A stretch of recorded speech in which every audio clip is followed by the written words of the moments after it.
Salut la compagnie, aujourd'hui je vais vous apprendre quoi mettre dans son sac en camping. Aujourd'hui je vais vous apprendre tout ce qu'il faut mettre dans son sac en camping. Un super protège-pluie camouflage, c'est très utile pour quand on s'assoit et que le sol est mouillé, on peut s'asseoir dessus et ça fait qu'on n'a pas les fesses mouillées.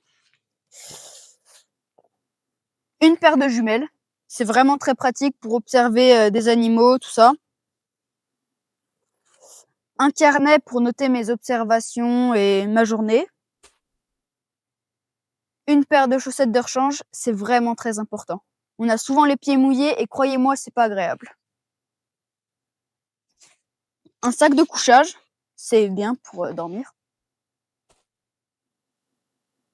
Un oreiller dépliable. Voilà, c'est vraiment très pratique. Et à l'intérieur, on peut mettre justement des vestes ou des choses comme ça pour qu'ils soient encore plus grands. Une poche d'eau. Moi, de base, je prenais des gourdes, sauf que c'est beaucoup plus léger et ça fait que quand ton sac est lourd, c'est bien plus agréable. Un matelas gonflable. Donc, en fait, à l'intérieur, on souffle de l'air dedans et comme ça nous fait un matelas plus ou moins douillet. Une fourchette pliable qui fait fourchette et cuillère. Un petit bol. Une tasse. Et ce qui est bien, c'est que tout ça, ça fait un ensemble. Et j'ai aussi justement cette petite casserole et à l'intérieur, je peux mettre justement tout ça. Voilà.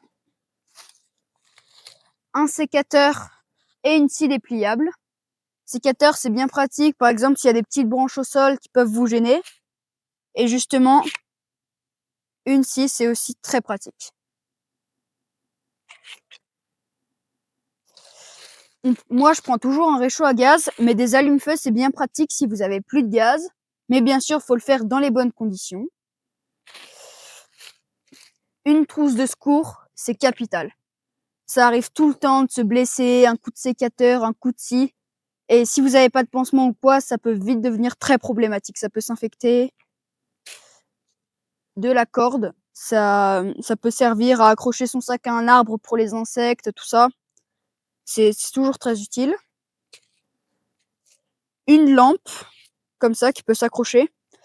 Moi, d'habitude, j'en prends toujours 2, mais je suis souvent avec des gens en camping. Du coup, comme ça, on est 2 lampes. S'il y en a une qui tombe en panne ou qui est cassée, ça aide bien. Le fameux réchaud à gaz. Donc voilà, qui va avec la bouteille. On va le fixer en dessous et on va allumer le gaz avec un petit briquet. Comme ça fait qu'on peut faire cuire justement nos aliments avec la casserole. Voilà. T-shirt de rechange aussi, toujours très pratique.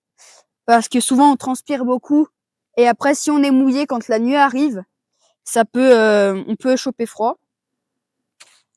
Toujours une polaire de rechange. Pareil, si notre pull est mouillé, il faut toujours avoir au moins 2 pulls dans son sac ou alors des thermiques.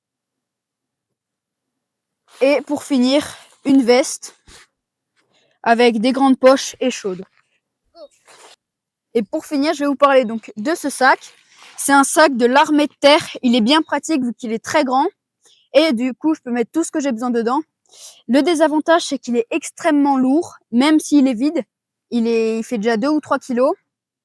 Mais ce qui est bien, c'est qu'il est très résistant. Ce qui vient de l'armée aussi, c'est justement ce protège-pluie et cette poche d'eau. Le reste, quasiment tous les objets viennent de chez Decathlon. Le désavantage en camping, c'est que ton sac est vite très lourd. Et là, rien qu'avec tout ça, plus le sac, je suis déjà à 12 kilos, ce qui est énorme. Allez, merci d'avoir regardé cette vidéo. N'oublie pas de liker et de t'abonner.